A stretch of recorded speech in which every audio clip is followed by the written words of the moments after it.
Salut à tous, bienvenue encore aujourd'hui pour ce nouveau tutoriel. Voilà, je vais essayer un peu de répondre à la question qui m'a été posée dans les commentaires lors de ma dernière formation sur comment transformer des photos en dessin avec un téléphone. Voilà, c'est un pote qui m'a demandé de faire un tuto sur comment transformer ces photos en dessin avec un téléphone en partant de zéro à l'infini.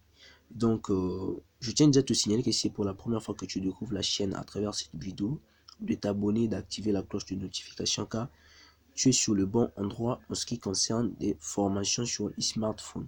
Voilà, c'est un peu ça. Donc, si tu n'as pas vu ma vidéo précédente où je parlais de l'application et j'ai fait une vidéo en intégralité sur comment transformer ces photos en dessin avec un téléphone, t'inquiète pas, je te mettrai le lien en description, donc tu n'as qu'à suivre là-bas en description.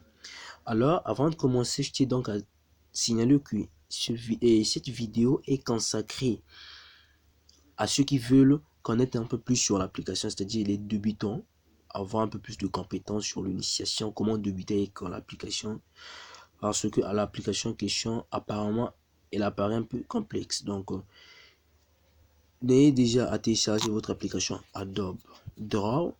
Vous pouvez le faire sur App Store si vous êtes sur iPhone, sur Google Play si vous êtes Android. Donc, vous n'avez qu'à écrire Adobe Illustrator Draw.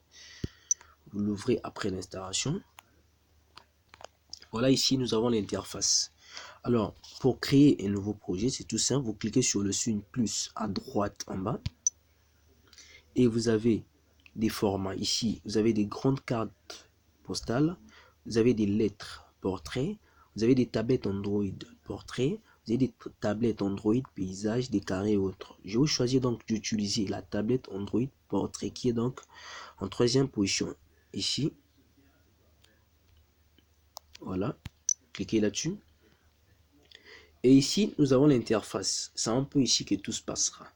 Alors, quand vous voyez un peu ici, pour importer votre image ici, afin que vous travaillez, vous allez cliquer sur le signe plus. Alors, si vous essayez un peu de voir un peu en bas, il y a, là on écrit les calques de dessin, l'arrière-plan et autres. Donc là, ça dépendra de vous. Donc, nous allons cliquer sur le bouton plus. Et si le bouton nous présente deux calques, nous avons le calque de dessin et le calque d'image. Le calque de dessin, c'est le calque qui nous permettrait de dessiner, de faire tout ce qu'on a à faire, dessiner notre photo que nous voulons utiliser, ou soit je peux dire reproduire. Et en bas, nous avons le calque d'image qui nous servira de cette photo qu'on importera ici. Donc, cliquez sur le calque d'image. Et ici, vous verrez qu'il y a la galerie, il y a prendre une photo, il y a mes fichiers, il y a Adobe Stock. Donc, vous allez utiliser là où vous savez que là où vous avez mis votre photo. Donc, moi, je prends la galerie. Et ici, je vais directement dans mes images. Et ici, j'ai tout. Je vais prendre la photo d'un pote. Voilà. Voilà, donc avec ça, vous pouvez tout faire. Vous pouvez toutefois recadrer, faire tout ce qui vous semble bon. C'est un peu ça, ça ne dépendra que de vous. Et vous cliquez sur OK. Alors, si vous essayez un peu de bien voir, ici, il y avait des calques. Mais ces calques en question n'apparaissent plus.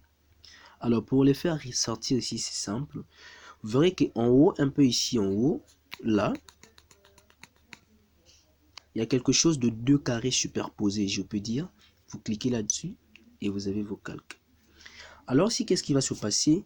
Pour commencer maintenant à dessiner votre photo, il faudrait que vous importez un nouveau calque qui sera maintenant le calque de dessin. Non plus le calque d'image, le calque de dessin qui est là. Alors, toutefois, vous pouvez le renommer pour ne pas vous tromper, car pour dessiner, on aura même plus de 10 calques, car on va dessiner en fonction des choses que nous voulons faire. Donc, si je veux par exemple détourer la personne, je clique d'abord, là on a écrit calque de dessin, je clique là, voilà. Quand vous cliquez là-dessus, vous verrez qu'en haut, il y a là on a écrit calque de dessin, vous cliquez là-dessus et pour vous changer, vous pouvez mettre contour, pour ne pas vous embrouiller. D'ailleurs, c'est ce que moi je fais.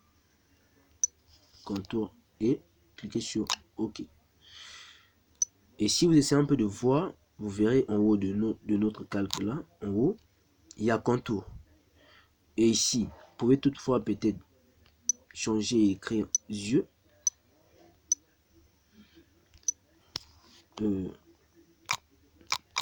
Les yeux. OK. Ça dépendra de ce que vous allez faire. Et à gauche, vous verrez qu'il y a des pots de peinture, il y a autre. il y a ça. Il y a ça, j'utilise beaucoup plus le deuxième car il est un peu... Et le point est un peu aigu, veuillez m'excuser. Et vous verrez qu'en bas, il y a, là on est en bas de ça, il y a 3 petits points. Je dirais 3 zones, voilà. Il y a la taille, il y a l'opacité et il y a la couleur. Pour commencer, d'abord, il faut changer la couleur, la mettre en noir. Car ça me servira de crayon. Et si vous essayez un peu de voir ici, il y a l'opacité. En deuxième position, vous pouvez toutefois diminuer l'opacité, ça dépendra de ce que vous allez faire. Et un peu plus en haut, vous verrez qu'il y a la taille. Vous maintenez là-dessus et vous diminuez. Vous verrez, si vous voyez même à droite, ça vous donne des centimètres et des... Voilà, ça calcule un peu votre dimensionnement. Voilà, donc c'est un peu ça. On le fera prochainement. Voilà, donc je pense que c'est un peu ça. On est peut-être à la fin de ce tuto. Donc, je pense que ce tuto a été utile pour vous. Et si c'est le cas, n'oubliez pas de lâcher un petit pouce bleu et de vous abonner pour ne rien manquer. Donc, partagez la vidéo et invitez vos amis. Je compte sur vous pour faire plein d'abonnés et faire la masse. Donc, quant à moi, je vous dis déjà à la prochaine. On se retrouve prochainement pour le prochain tuto. D'ici là, portez-vous très bien. Ciao, ciao.